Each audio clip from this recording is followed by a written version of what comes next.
That was the fate of Homo habilis, the first human to craft tools, yet also the shortest-lived species in the entire story of human evolution.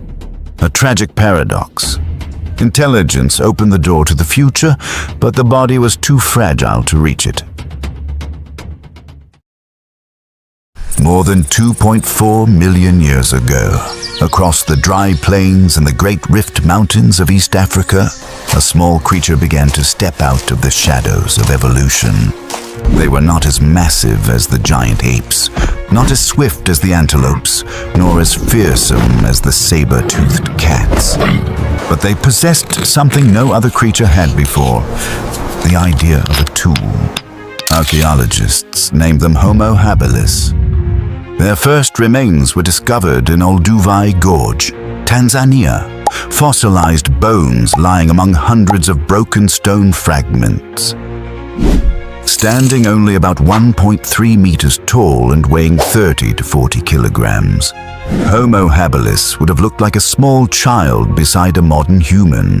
Their skull capacity measured between 600 and 700 cubic centimeters, about half the size of our brains today. And yet, within that halfway brain, the spark of thought had begun to shine. They learned to strike stones, to choose sharp-edged flakes, and to use them to chop meat, split bones, and cut animal hides. It was one of the greatest turning points in human history, the moment when nature ceased to be the only force shaping life. Before Homo habilis, animals merely used nature. With them, humanity began to shape it. Still, those skillful hands were clumsy. The Oldowan tools of Homo habilis were so primitive that it's hard to even call them weapons.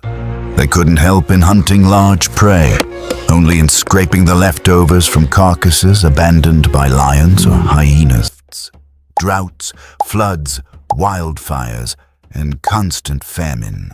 When the water dried up, the prey migrated, and Homo habilis followed, too slow to keep pace. Many died from thirst, starvation, or infection along the way. Without medicine or knowledge of healing, even a small bite from an insect or predator could mean death. Third, they were prey to nearly every large carnivore. Fossilized Homo habilis bones often bear the tooth marks of saber-toothed cats and giant hyenas, proof that they were hunted as often as they scavenged. When their small groups moved across the plains,